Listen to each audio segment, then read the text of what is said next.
تو اس کے لیے کیا ہے کہ ماں باپ کی ذمہ داری کہ جب پہلی نماز فرض ہونے سے پہلے اور بالغ ہوتے ہی اللہ کے احکام فرض ہونے سے پہلے ماں باپ کی تربیت اور بچے کا یقین ایسا ہو کہ ہر پہلا عمل اس کا، رمضان ہے اس نے روزے رکھنے شروع کی، بالغ ہوا نماز اس پر فرض ہو گئی، مالدار کا زکوٰۃ اس نے دی اور وہ سارے احکام کا مکلف ہوا، تو اس گھر میں ایسی تربیت ہو گئی کہ ہر حکم اس نے اللہ کے ایسا حضور کے طریقے پر کیا کہ اللہ کو پسند آ گیا۔ فرمایا کہ یہ نوجوان جس کو اللہ تعالیٰ اپنے عرش کے سائے میں ڈرا دیں گے۔ اس لیے ماں باپ کی ذمہ داری یہ آج اپنے بچوں کو کن جگہوں کے حوالے کر رہے ہیں، کون سا لباس پہنا کے کر رہے ہیں، کہاں بچوں کو چھوڑ رہے ہیں، یہاں دنیا سے ہونے کو سمجھایا جا رہا ہے۔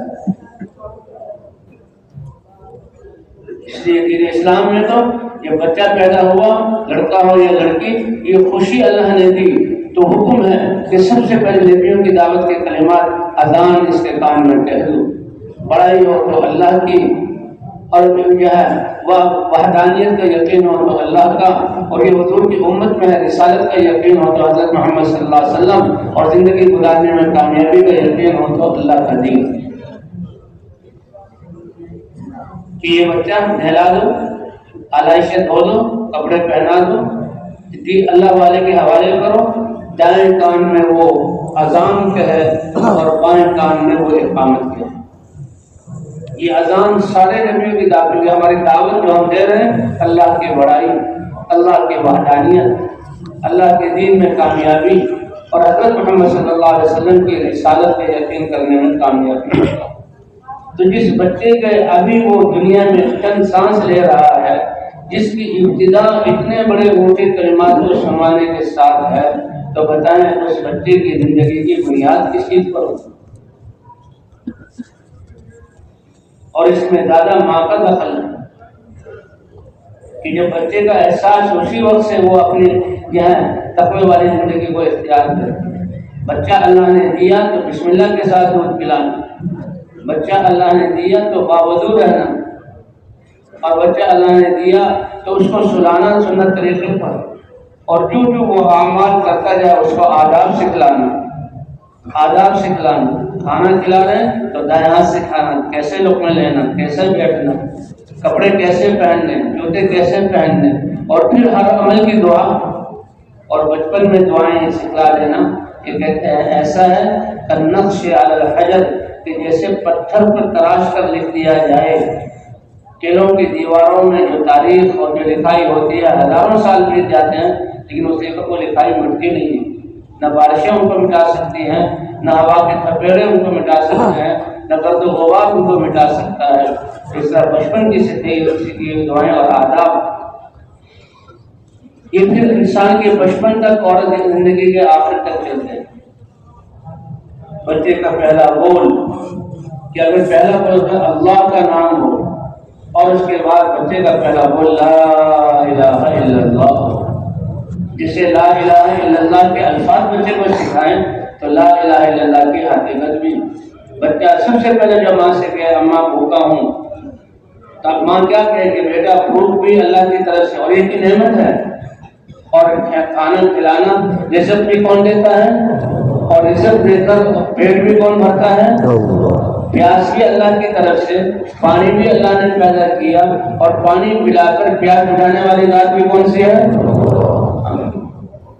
اس لیے کہتے ہیں ایک بیماری ایسی لگتی ہے انسان کتنا کھائے پیٹ پھٹنے کو ہو جائے لیکن من نہیں بھرتا اور بھوک دور نہیں ہوتی۔ اللہ حفاظت فرمائے۔ ایک پیاس کی بیماری ایسی لگتی ہے، پانی پہ پانی پیتے جاؤ پیتے جاؤ پیتے جاؤ، پیٹ پھول جاتا ہے، پھٹنے جیسا ہو جاتا ہے لیکن پیاس نہیں ہوئی۔ اس لیے مسلمان الحمدللہ الذی سقانا واروانا، تمام تعریفیں اس اللہ کے لیے ہیں، پانی بھی اس نے دیا، پلایا بھی اس نے، اور جو ہے سیراب بھی اس نے کی۔ الحمدللہ الذی اطعمنا واشبعنا، مسلمان تو کیا کہتا ہے؟ تمام تعریفیں اس اللہ کے لیے ہیں، اس نے کھانا بھی کھلایا اور کھانا کھلا کر سیر بھی کر دیا، بھوک بھی ختم کر دی۔ تو اس لیے پوری عمر کے بارے میں سوال ہوگا اور جوانی کے بارے میں سوال ہوگا۔ کہ جوانی کہاں گزاری اور وہ جوانی کی ابتدا اللہ کی اطاعت سے ہو، اس کے لیے گھر کا نظام دیندار ہو، اس کے لیے ماں باپ کی ذمہ داری، شروع میں ماں کی اور پھر باپ کی ذمہ داری۔ کل مولود یولد علی الفطرہ فابواہ یحودانہ او ینصرانہ او یمجسانہ۔ اللہ تعالیٰ تو ہر بچے کو دین اسلام پر فطرت میں پیدا کرتا ہے کہ اس کے اعضاء کے استعمال کا راستہ جو اللہ نے دین اسلام بتایا، اس کے علاوہ میں اس کو استعمال کرنا، اس کی ہلاکت اور اس کی جو ہے یہ ناکامی۔ ریل گاڑی کو پٹری سے ہٹا کر روڈ پر ماشاءاللہ جو ہے موٹر وے بنا ہوا ہے، بڑا زبردست روڈ بنا ہوا ہے، اس نے انجن اور ڈبوں کو جو ہے جیسے سڑک پر لے رہے ہیں تو وہ ایک بھی آگے نہیں بڑھ سکتے، اور موٹر وے پر چلنے والی تیز رفتار بسوں کو لائن پر کھڑا کر دیں تو ایک جو ہے فٹ بھی فاصلہ طے نہیں ہوگا۔ تو ہر بچے کو دین اسلام فطرت اسلام پر پیدا کیے کہ اللہ تعالیٰ نے دین اسلام اس کی فطرت کے مطابق اتارا۔ اللہ کے قیامت کے دن ہم اس کو انداز روڈ پر لانے والے اور روڈ پر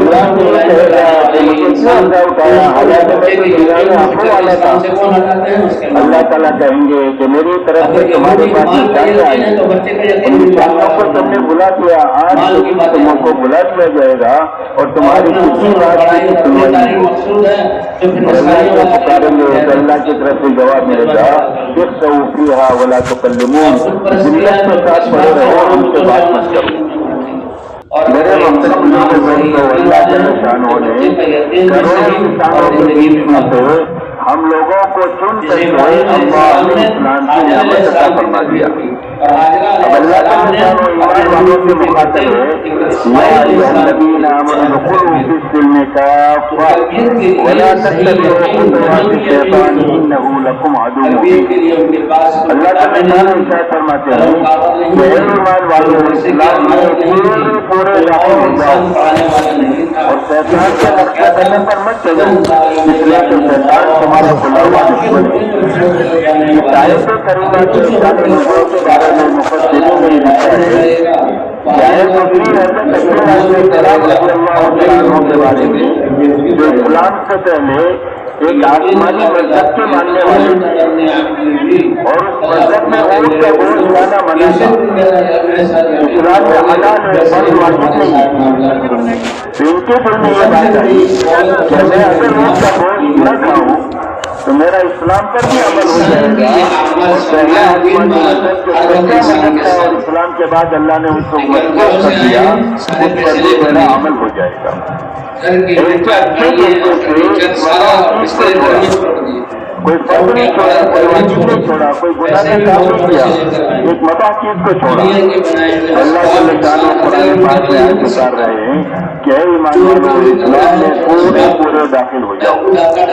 اسلام کے آنے کے بعد کسی اور مذہب کی طرف، کسی اور تہذیب اور تمدن کی طرف، کسی اور کے طور طریقوں کی طرف تمہیں دیکھنا اللہ اس کو برداشت نہیں کریں گے، اس لیے کہ ہم نے تمہارے دین کو پورا اتار دیا ہے۔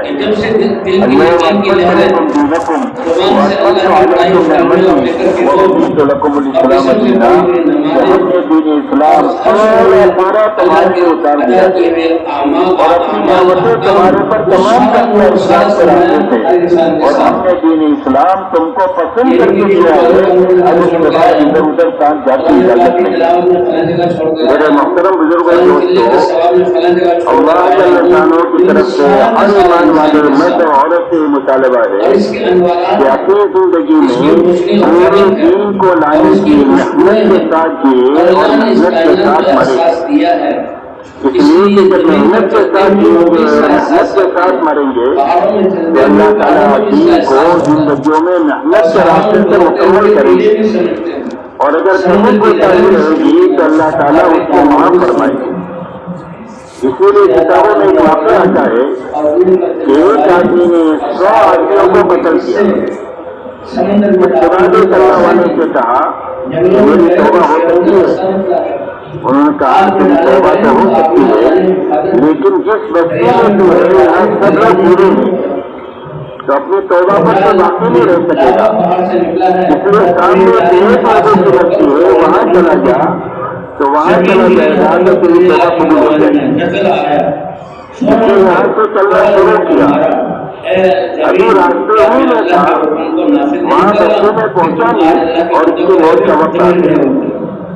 عذاب کے فرشتے آئے کہ برا آتی ہے اس کی روح ہم لے کر جائیں.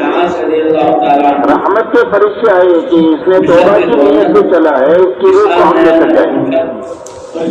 اللہ تعالیٰ نے اس فیصل کو فرشتے کو فیصل بنا کر کے بھیجا کہ دونوں میں فیصلہ کرے.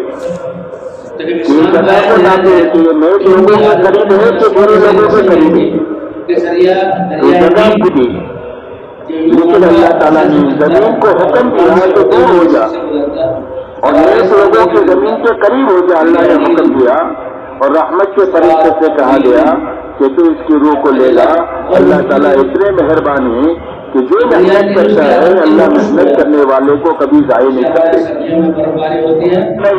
رحمۃ اللہ علیہ کو جن کے ذریعے سے اللہ نے اس محنت کو دوبارہ امت میں شروع فرمایا, وہ یہ فرماتے تھے کہ میں اس کو حضور صلی اللہ علیہ وسلم والا کام سمجھ کر کر رہا ہوں اور میں اس کام کو قاری نبوت تسلیم کرتا ہوں.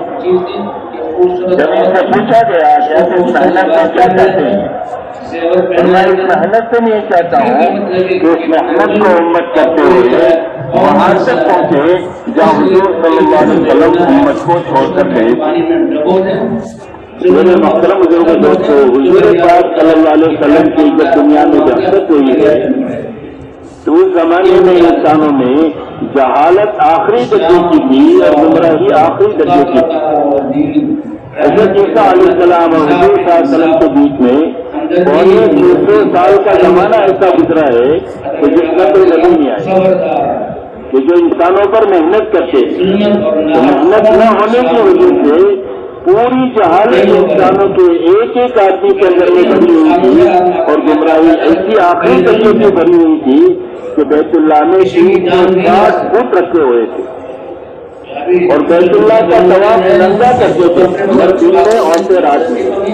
اس لفظ کی جہالت اور گمراہی ایسے زمانے میں اللہ تعالیٰ نے حضور پاک علیہ الصلوۃ والسلام کو ساری انسانیت کے لیے, پورے عالم کے لیے اور قیامت تک کے زمانے کے لیے آپ کو نبی بنا کر کے بھیجا. ایسے حالات میں آپ کی بعثت ہوئی کہ جن حالات میں لوگوں کے پاس کھانے پینے کا سامان نہیں تھا, انتہائی غربت میں اور تندرستی کے اندر میں کام شروع ہوا, یہاں تک کہ پوری سب کی سب بھوک کی وجہ سے گر جا رہی تھی. کپڑوں کی اتنی کمی تھی کہ گرمی کی اوٹ میں بیٹھتے تھے تاکہ سطن میں پی جائے. اتنے کپڑوں کی کمی میں آپ کی بعثت ہوئی. سواریوں کی اتنی کمی تھی کہ ایک ایک سواری میں 10 سوار باری باری سوار ہوتے تھے, پیدل چلتے تھے, پیر پھٹ جاتے تھے, دوسرے باندھ کر کے چلتے تھے. اس سنگیت میں آپ کا کام اور بولیں گے بھائی رسول پاک صلی اللہ علیہ وسلم کا اللہ ایمن زمانہ سے پڑھائی لے وہ زمانہ ہے. بولیں گے بھوکا باقا ایک بڑے اور عام ہوتے تھے. بولیں گے کھانا پینا بولیں گے بھوکے کارنے قطر کے قطر نواز بولیں گے روٹی بنا رکھو اور کیا بولیں ٹھیک بنے একজন আরেকজনের সামনে বসে আর করে বসে যে সতর এইরকম কামের মানে কাপড়ের অভাব ছিল. আর বলেন যে বলেন যে ভাই বুজুর্গ দুস্থ বলেন যে এক এক উটের উপরে 10 জন বাড়ি বাড়ি চল আর বলেন যে ভাইদের চলতে চলতে বা ছিদ্র হয়ে গেছে সেনা দিয়ে ওনারা পাওরে ভাঙতে ভাঙতে চলছে. বলেন যে আল্লাহ পাক রব্বুল আলামিন জাল্লা শানহু ওই রকম অবস্থায় ওই পরিবেশের মধ্যে আল্লাহ পাক রব্বুল আলামিন আল্লাহ রাসূলকে পাঠাইছেন. میرے محترم بزرگوں دوستوں, وہ چاروں طرف مخالفت اور دشمنیاں ہیں, اپنے بھی دشمن ہیں اور پرائے بھی دشمن ہیں, اور سب یہ چاہتے ہیں کہ محمد صلی اللہ علیہ وسلم جو بات دنیا میں چلانا چاہتے ہیں وہ بات چلنی نہیں چاہیے. اس کے لیے ساری کوشش اور ساری توجہ اس کے لیے کر رہے ہیں. ایسی مخالفت کا کام شروع ہوا. حالات میں حضور صلی اللہ علیہ وسلم نے پوری امت کو بنانے کے لیے اور پوری دنیا میں خیر کو چلانے کے لیے اور ساری انسانیت کے سوئے ہوئے تنقید کو جگانے کے لیے آپ نے پوری امت کی محنت کا رخ صحیح کیا، جس کی وجہ سے زندگی کا رخ صحیح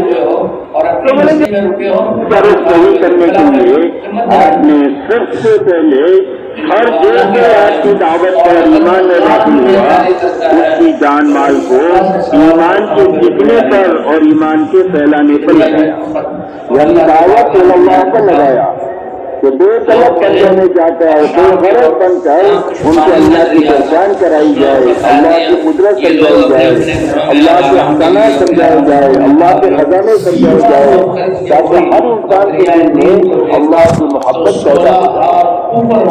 اور ہر ایمان والے کو اس بات میں محنت میں لگایا کہ لوگوں میں کھیل کھیل کر کے یہ بات سمجھائے کہ اتنے بڑے اللہ جس کے ساتھ ہو جائیں گے اس کی کنارے پر لگ جائے گی، اور اتنے بڑے اللہ جس سے ڈوب جائے گی اس کی نیا ڈوب جائے گی۔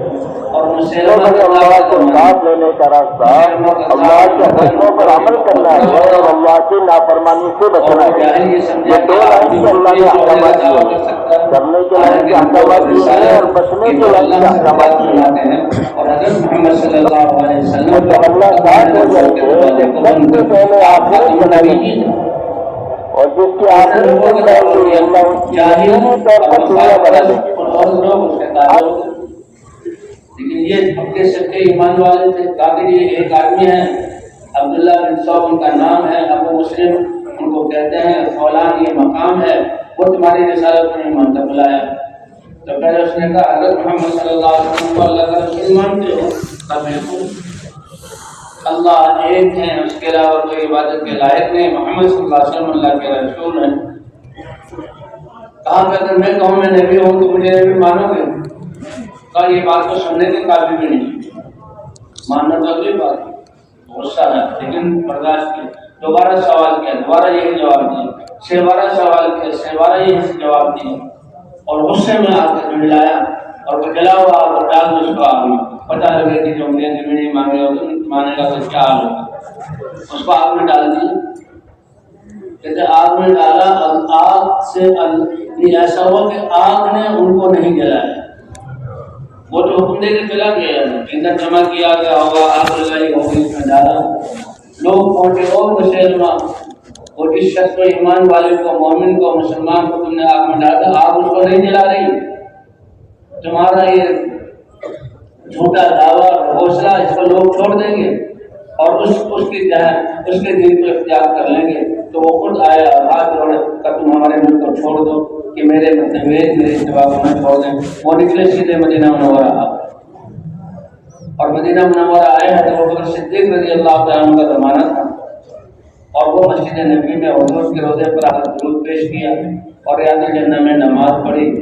حضرت عمر رضی اللہ تعالیٰ عنہ امیر تو یا خلیفہ رسول اللہ حضرت ابوبکر تھے، وہ وہاں موجود تھے، انہیں دیکھا کہ یہ آدمی اجنبی ہے، باہر سے آیا ہے، ملاقات کی، پوچھا کہاں سے آیا ہے، کہ فلان سے آیا، کہا اچھا، وہاں تو واقعہ پھیلتے پھیلتے یہاں تک مدینے تک بھی پہنچ چکا تھا، اس لیے حضرت عمر نے پوچھا کہ وہاں تو ایک واقعہ ہوا تھا، ایک ایمان والے اللہ کے بندے کو مسلمہ کذاب نے آگ میں ڈالا اور آگ نے جلایا نہیں، تو نے یہ نہیں کہا کہ اے عمر وہ تو میں ہوں، یہ نہیں کہا، بلکہ کہاں وہ ایک آدمی تھے، اللہ نے حفاظت کی، اللہ نے بچایا۔ تو اس طرح بات چل پڑی، حضرت عمر بھی حضرت عمر ہی تھے، وہ کہنے میں پھر تو معلوم ہوتا ہے تمہیں وہ شخص ہو، کہاں اے عمر کوئی نہیں، وہ صحابی ہیں، یہ تابعی۔ حضرت عمر رضی اللہ عنہ خوش ہوئے، گلے ملے اور چلے گئے، چلو ابوبکر کے پاس، حضرت ابوبکر کے پاس لے گئے، اے ابوبکر یہ ہے حضور صلی اللہ علیہ وسلم کی امت کا ایک فرد جو تابعی ہے، صحابی بھی نہیں، اللہ نے ان کے ساتھ وہ معاملہ کیا جو ابراہیم علیہ السلام کے ساتھ کیا تھا۔ اس لیے کہتے ہیں نبیوں والی محنت ہے، امت کو ملی ہے، امت اس نبیوں والی محنت کو کرے گی، اللہ کی مدد ایسی نبیوں کی مدد ہوئی اور اللہ تعالیٰ کی دعا ایسے نبیوں کی دعا کو قبول کیا گیا۔ اسے نبیوں والی یعنی کرامتیں اللہ نے ظاہر کی۔ موسیٰ علیہ السلام کے لیے تو دریائے نیل کو خشک کیا گیا، کو خشک کیا گیا اور راستے اس میں سے بنائے گئے اور اس میں سے وہ پار ہوئے، اور اللہ تعالیٰ نے صحابہ کے لیے 4 موقعوں، ایک حضرت جو بحرین کے سمندر کو انہوں نے پار کیا، اور ایک دریا دجلہ اور دریا فرات اور دریا آمو پر صحابہ کی جمع گھوڑے دریاؤں پر گھوڑے 4 دفعہ ایسا ہو کہ وہ اللہ نے مسلسل لوگ نبی کے ساتھ نبی موجود ہے اور ان کی امت ہے، اور پانی کو خشک کر کے راستے بناتی ہے، اور حضور صلی اللہ علیہ وسلم کے صحابہ الگ الگ اس کے کارن سے حضور موجود نہیں ہے، وہ اللہ کے دنیا سے تجلت فرما لے، اور یہ صحابہ ہیں اور تابعین ہیں، اور ان کے لیے اللہ نے کہ گھوڑے انہوں نے دریا میں دوڑائے اور گھوڑے کے خود کو بھی دریا کا پانی ڈالے۔ اللہ نبی ان کے بارے میں جو بیان کیا جاتا ہے کہ انہوں نے اپنے لشکر کو دیکھا، سامنے سمندر کا پار، سمندر ہے، دریا بھی نہیں، اور دیکھو ہم اللہ کا پیغام لے کر آئے ہیں اور اللہ کے مخلوق تک پہنچانا ہے، اور یہ سمندر پانی کا ایک قطرہ ہے، یہ ہمیں کوئی نقصان نہیں پہنچا سکتا۔ سم اللہ، بسم اللہ پڑھو اور وقت اور سمندر میں گھس جاؤ۔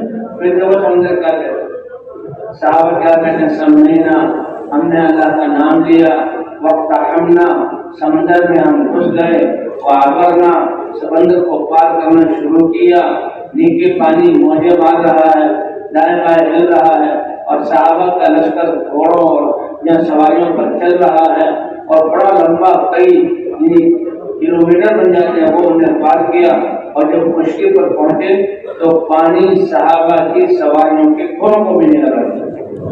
وما ضل الماء واسفل خفافه، تو یہ ہے اللہ تعالیٰ ایمان اور اعمال والوں کی زندگی کیسے بناتے ہیں۔ پھر آج قیامت میں سب سے پہلا سوال عمر کہاں گزاری، اور دوسرا سوال جوانی کہاں خرچ کی، اور اللہ کے اتارے ہوئے علم پر کتنا عمل کیا۔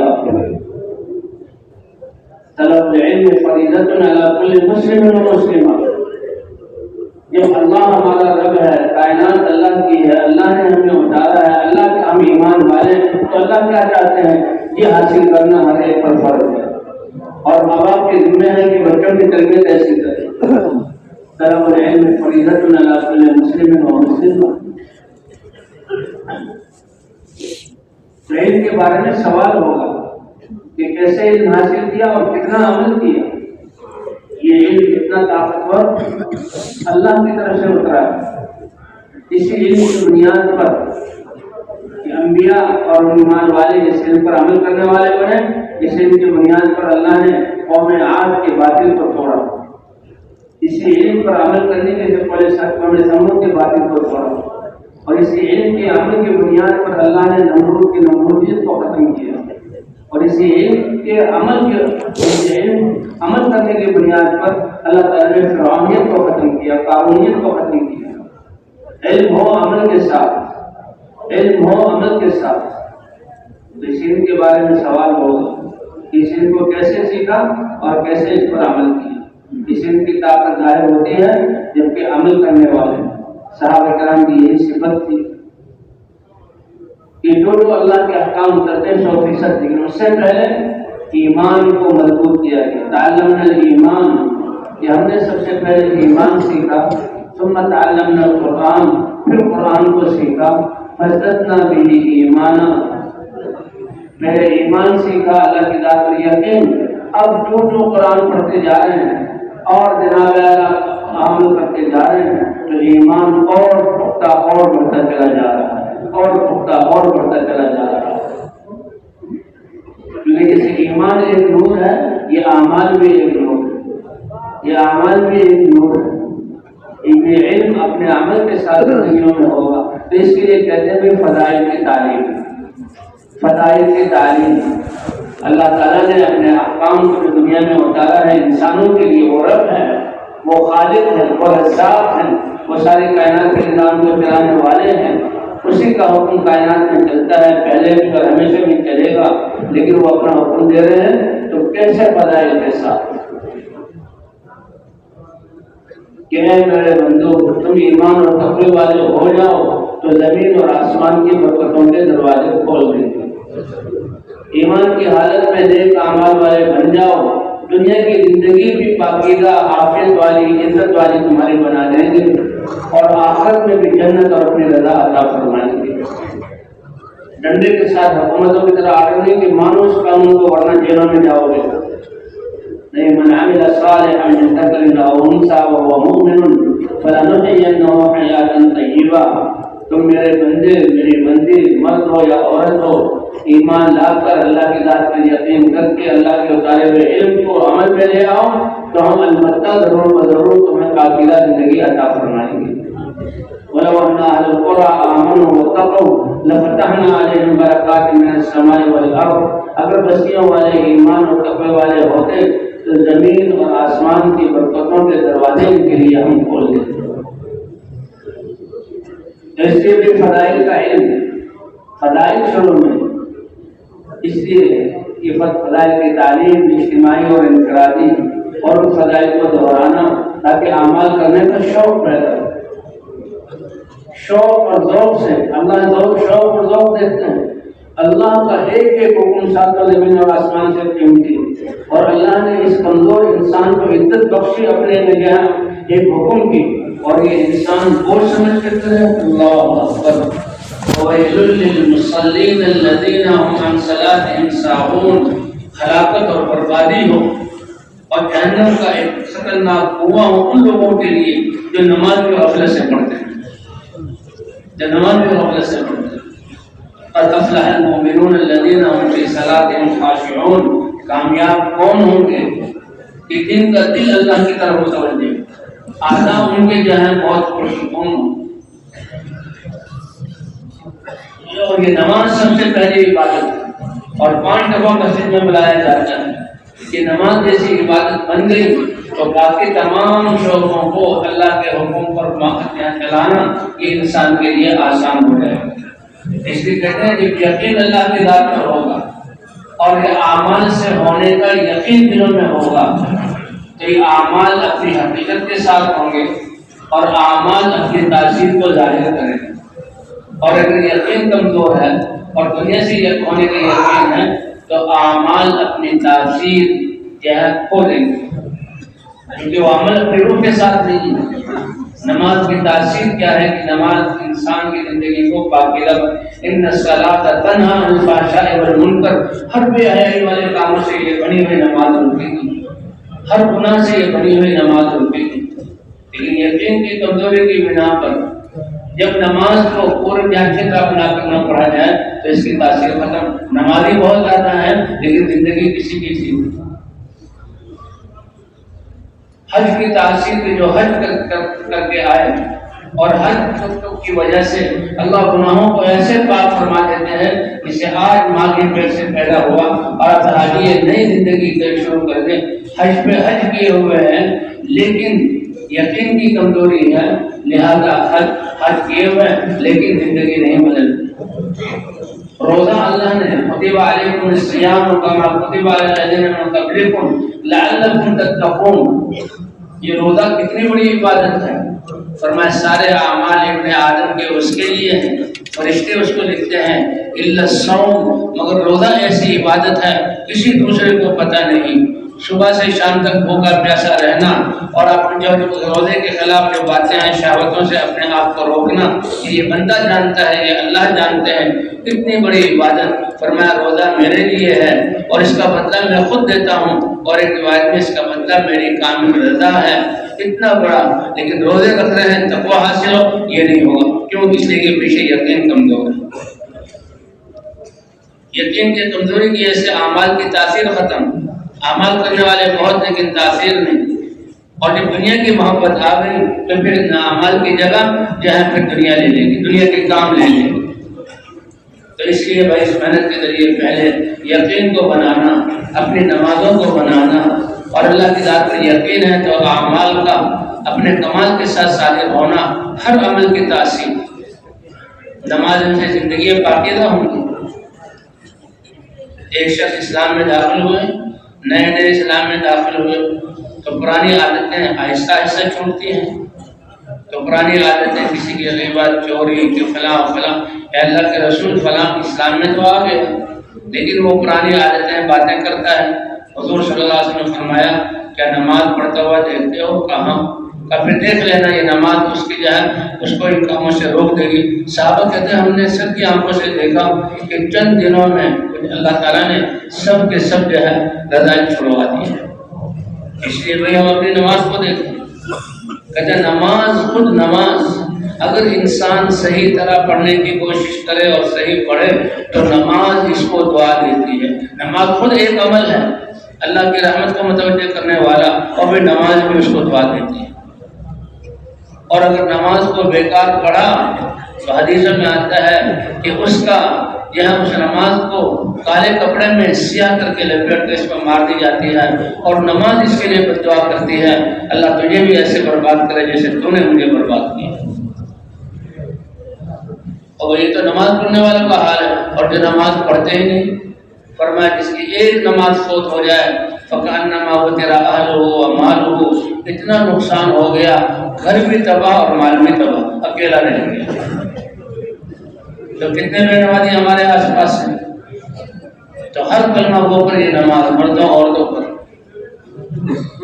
تب حضرت محمد صلی اللہ علیہ وسلم کی ختم نبوت کی وجہ سے اللہ نے ایک تو دین پر چلنا اور دین کو پورے انسانوں تک پہنچانا، یہ نبیوں والی ذمہ داری اللہ نے ہمیں دی ہے۔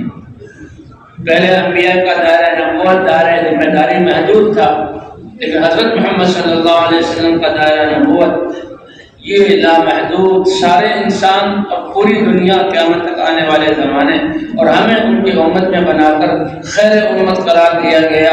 اللہ نے یہ لقب دیا کہ تم امتوں میں سب سے زیادہ پسندیدہ اور اللہ کے نزدیک بہترین امت ہو، اس لیے کہ تمہیں سارے انسانوں کی نفع رسانی کے لیے نکالا گیا۔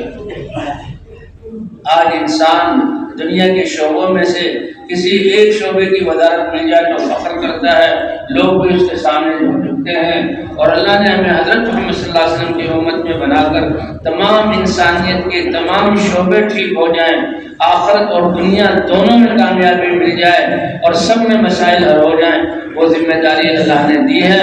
اور اس ذمہ داری کو ادا کرنا ایسا اتنا آسان کیا کہ جسم سے باہر کسی چیز کی ضرورت نہیں، اور اس ذمہ داری کے ملنے کے لیے کسی ڈگری کی ضرورت نہیں، صرف اپنے آپ کو مسلمان، اللہ کا بندہ اور نبی کی امت میں ماننا، یہ اتنا بڑا عہد ہے اللہ سے کہ اللہ نے یہ ذمہ داری بھی دی۔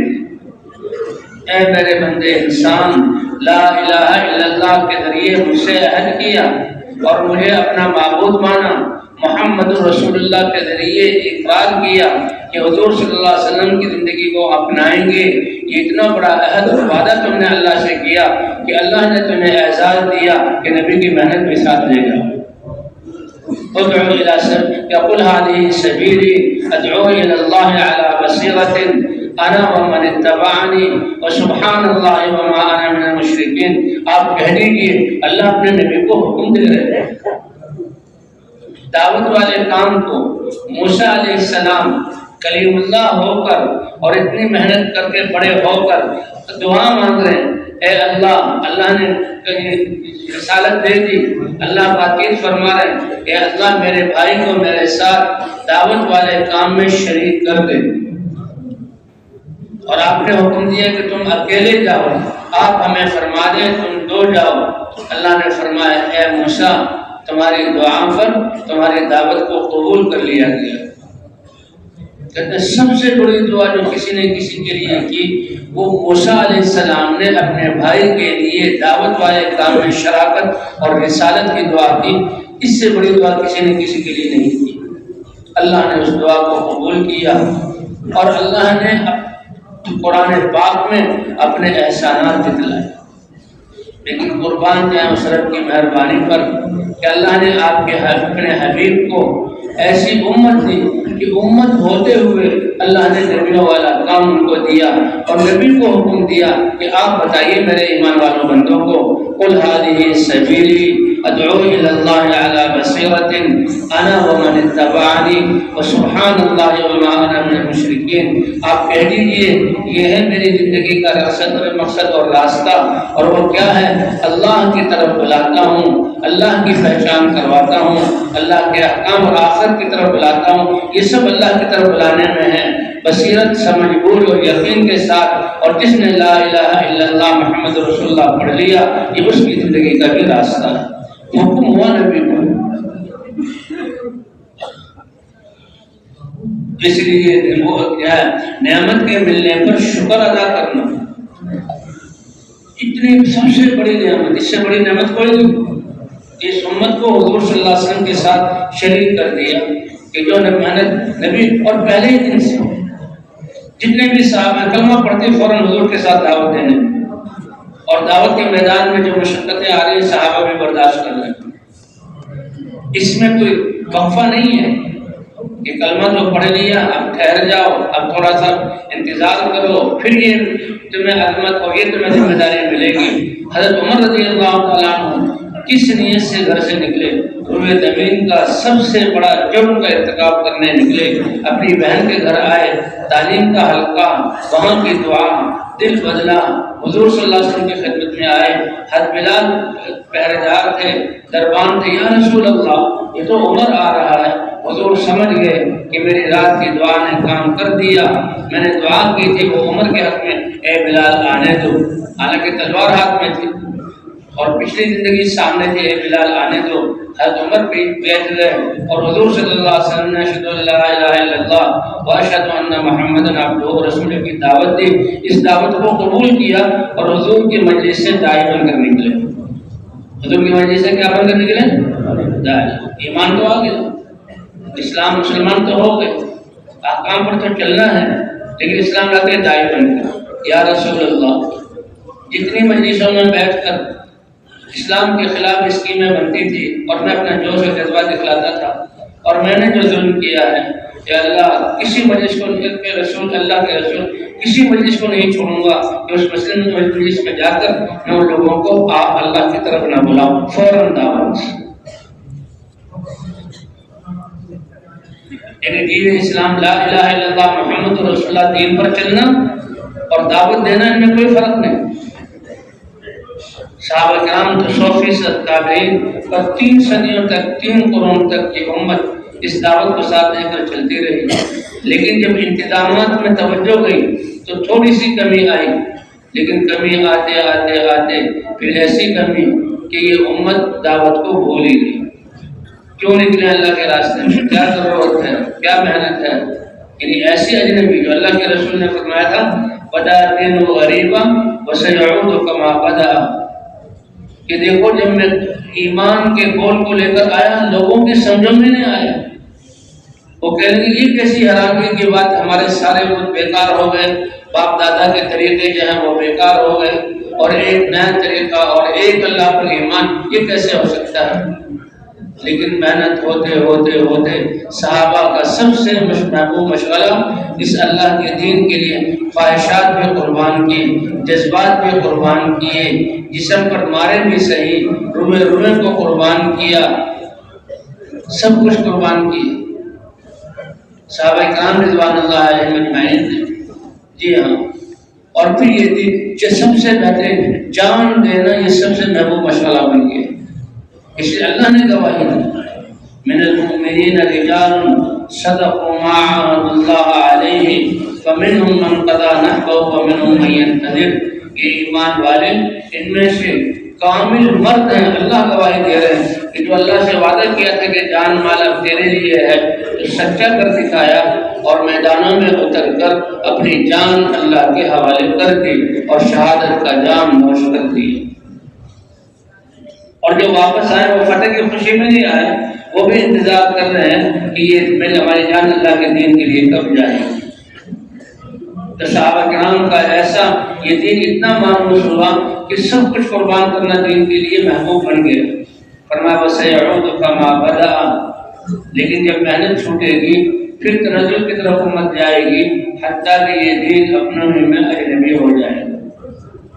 2 ارب مسلمان ہیں لیکن اسلام کہاں ہے؟ 2 ارب مسلمان ہیں، ان کے ممالک ہیں، ان کے بازار ہیں، ان کے دفاتر ہیں، ان کے اسپتال ہیں، ان کے ایوان ہیں، ان کے محلے ہیں، ان کی کھیتی باڑیاں ہیں، یہ اسلام کا ہے۔ وَسَيَعُودُ كَمَا بَدَا، پھر غیر نبی، بلکہ مسلمان کہتے ہم نے تو زمانے کے ساتھ چلنا، ہم نے تو دنیا کو ساتھ لے کر چلنا، اور مسلمان صحابہ کرام کا بچہ ہم نے تو اللہ کو ساتھ لے کر چلنا۔ جس نے اللہ کو پا لیا سب کچھ پا لیا، اور جو اللہ کو نہ پائے ساری دنیا اس کے ساتھ ہو جائے گا، ساتھ لے کر چلنا ہے، دنیا بھی ہلاکت میں اور یہ بھی ہلاکت میں۔ فرمایا وَسَيَعُودُ كَمَا بَدَا، ایسے اجنبی ہو جائیں گے۔ فَطُوبَىٰ لِلْغُرَبَاءِ، جیسے اللہ جسمانی تربیت کے لیے زمینوں سے کیسے غلے اگاتے ہیں، گندم کٹتی ہے زمین بالکل مٹی والی ہو جاتی ہے، پھر چاول اگائے جاتے ہیں 6 مہینے بعد پھر زمین سرسبز ہو جاتی ہے، اور پھر چاول کو کاٹا جاتا ہے، کچھ فصلیں اس سے پہلے آ جاتی ہیں، تو مردہ زمین کو کتنی بار اللہ زندہ کرتے ہیں، اور کیسے اس میں سے غلے اگاتے ہیں، باغات میں کچھ سال لگ جاتے ہیں، کیسے اللہ، تو جیسے جسمانی غذا کے لیے یہ زمین کو اللہ تعالیٰ زندہ کرتے ہیں، تو اسی طرح روحانی غذا کے لیے بھی اللہ محنت کو چالو فرما دیتے ہیں۔ یہ غذا، یہ روح، یعنی یہ اصل جسم میں روح ہے، اور روح اللہ کا امر ہے، اور یہ آسمانوں سے آیا، تو روحوں کی غذا بھی اللہ تعالیٰ آسمانوں سے دین کی صورت میں بھیجتے ہیں۔ تو بھائی دعوت یہ یعنی چھوٹی نہیں، لیکن پورے عالم کو چھوڑ کر اپنے اپنے علاقوں میں اہل اللہ اس کو کرتے رہے، جس کے دین چلا، لیکن پورے عالم کی فکر جو ذمہ داری تھی اس کے سے جو نقصان ہوا ہمارے سامنے، اللہ تعالیٰ نے اس تبلیغ کی صورت میں پھر سارے عالم کو سامنے رکھ کر اور ساری انسانیت کی ذمہ داری سمجھ کر، اور حضور صلی اللہ علیہ وسلم کی امت میں ہونے کے سے حضور والے کام کو اپنا کام بنا کر چلنا اور نکلنا، یہ اللہ نے ہمیں عطا فرمایا۔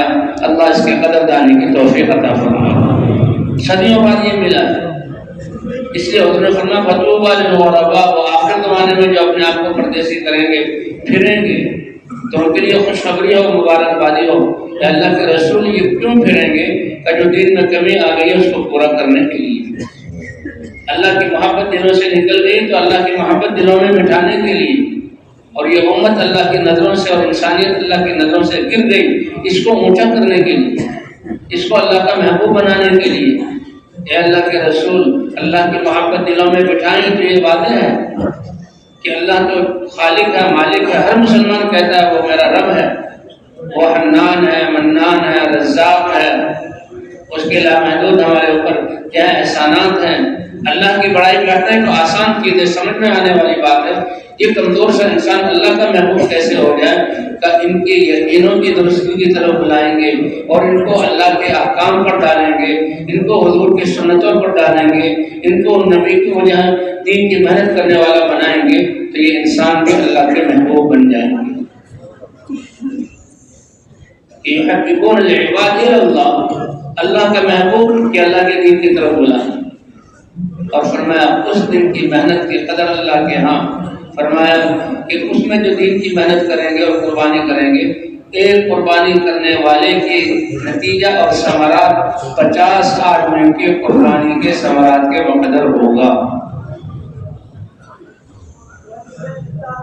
کہ وہ جو ہیں وحی کے زمانے سے، حضور کے زمانے سے دور ہوں گے، وہ محض ایمان اور یقین کے بنیاد پر اٹھیں گے۔ یا رسول اللہ 50 ان میں سے یا 50 ہم میں سے؟ کہ نہیں میرے صحابہ، تم میں سے 50 آدمیوں کی قربانی کے مقدر ایک آدمی کی قربانی پر اللہ تعالیٰ انہیں تاج مرتب کریں گے۔ تو یہ کتنا اللہ کا فضل اور احسان۔ تو کیا خیال ہے کہ بقیہ زندگی کو اس محنت کے لیے بنانا اور اس کی نیت کرنا، اس کے لیے تیار ہیں آپ سب حضرات؟ ہاں، کون کون تیار ہے بھائی؟ کون کون تیار ہے؟ دل میں عزم اور ارادہ، یہی اللہ کے ہاں قبول ہے، اور اسی سے اللہ کے ہاں یہ اللہ کی قبولیت کی ابتدا ہوتی ہے۔ انما الاعمال بالنیات، اور نیت کر کے تم اللہ کے راستے میں نکلو گے۔ یہ قدم کوئی کمپنی اور کوئی ادارہ، کبھی کتنے قدم گھر سے یہاں تک ہوئے کوئی نہیں گنتا اور قدموں کا کوئی اجر نہیں اور جسم پر پڑنے والی گرد و غبار اس کا کوئی بدلہ نہیں دیتا. لیکن اللہ ایسے قدردان ہے کہ نماز کے لیے بھی جاؤ گے ایک ایک قدم پر ایک نیکی ملے گی, ایک گناہ معاف ہوگا, ایک درجہ بلند ہوگا.